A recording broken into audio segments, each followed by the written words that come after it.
সবকিছু হজম করা যায় না।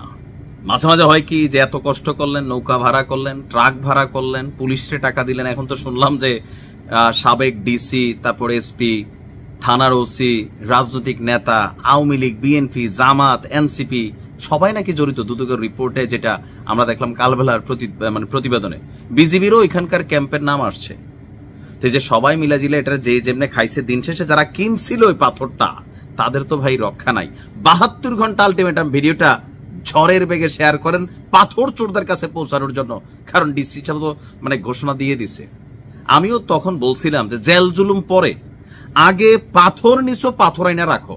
মোট কথা, গাড়ি ভাড়া করে নিছো, যেমনি নিছো বেচতে পারতেছো না, এটা প্রথম শাস্তি। যে প্রত্যেকটা নুরি পাথরও, বড় পাথর তো বাদে দিলাম, নুরি পাথরও রিটার্ন আসতে হবে।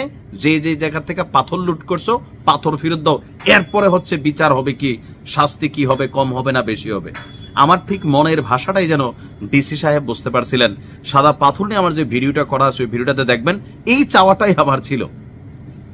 বাট ভাবছি এটা অসম্ভব, কিন্তু অসম্ভব কি সম্ভব করতে যাচ্ছেন ডিসি সারোয়ার। কতটুকু হবেন জানি না, তবে কথাটা যেটা বলছেন আশা করি সেই সুবাদে রাষ্ট্রের যতগুলা প্রশাসনিক যন্ত্র বাহিনী আছে, যতগুলা সেক্টর আছে, সবাই দেশের স্বার্থে, রাষ্ট্রের স্বার্থে ডিসি সারোয়ার আলম কেনা বাংলাদেশকে সহযোগিতা করেন। কথা বলছি সিলেটের সাদা পাথর, সেখান থেকে এগুলাকে বিভিন্ন জায়গায় কিন্তু লুকাই রাখা হয়েছে। এমনকি এরকমও দেখছি মানুষের বসত বাড়ির পিছনে মাটি দিয়া ঢাইকা রাখা হয়েছে। ফ্রি পাইছিল মনে করছে কিছু পাথর নিয়ে যায়। লোভ কতটুকু লেভেলে ছিল। তো এখন কোম্পানিগঞ্জ উপজেলার সর্বসাধারণের সাথে উপজেলা প্রশাসনের একটা মত বিনিময় সভা হয়। সবাই বলা হয়েছে 72 ঘন্টা সময় দেওয়া হয়েছে।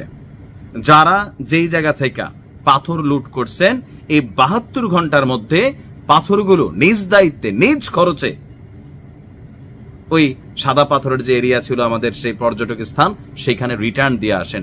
যদি না হয়, অনেকে বলতে পারে আচ্ছা দেমো, না দিলে আপনার বিরুদ্ধে আইনানুগ ব্যবস্থা হবে, আপনার সম্পর্কে তথ্য আসবে, আমরাও আপনারা ধরার জন্য ফেসবুকে পোস্ট করব। প্রত্যেকটা বাড়িতে পাথর চোরদের বাড়ি হিসাবে আমরা একটা ন্যারেটিভ দাঁড়ানো করার চেষ্টা করবো ইনশাল্লাহ। তো আমরা দেখলাম যে আমাদের এখানে মত বিনিময় সভায় সিলেটের অতিরিক্ত জেলা প্রশাসক তিনি ছিলেন, এরপর যারা আরো বিভিন্ন দল মত বা প্রশাসনের বিভিন্ন অফিসাররা তারা সকলে ছিলেন। সেখান থেকে আমরা যতটুকু দেখতে পেলাম যে ডিসি সারোয়ারের খুবই কঠিন নির্দেশনা। তিনি বলছিলেন যে এখন কিভাবে এই পাথরটা উদ্ধার করা যায়, আগে আমরা সেই কাজটা করি, আমার একটু সময় দেন, আমরা দিছি, অ্যাকশনও দেখতে পাচ্ছি। তো আমরা বলি আল্লাহর হস্তে, যারা এই রাষ্ট্রের সম্পদগুলোর লুট করে বাড়িতে, মাটির হাড়িতে, মাটির নিচে, গোবরের নিচে, গাছের নিচে, পানির নিচে যে যেখানে রাখছেন, আমরা যেন দেখতে পাই যে দৃশ্য দেখছিলাম, নৌকায় কইরা, মাথায় কইরা, খাড়িতে কইরা, ওরাই কইরা, ট্রাকে কইরা, যে যেইভাবে লুট করে নিয়ে গেছিলেন, একই দৃশ্য যে ট্রাকে পাথর ফিরে যাচ্ছে সিলেটে। তারপর হচ্ছে বাড়িঘর থেকে আমাদের মা বোনেরা সুযোগ পেলে আমরা সবাই চুরি করি।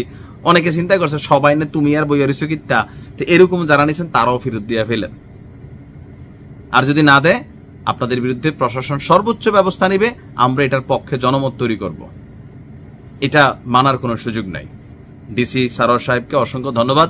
আমরা চাই তিনি যেমন আছেন এমনটাই যেন থাকেন। রাজনৈতিক সরকারের চাপে বা প্রশাসনের চাপে অনৈতিক কোনো কিছুতে তিনি যেন আপোষ না করেন। ভালো থাকুন। আসসালামু আলাইকুম।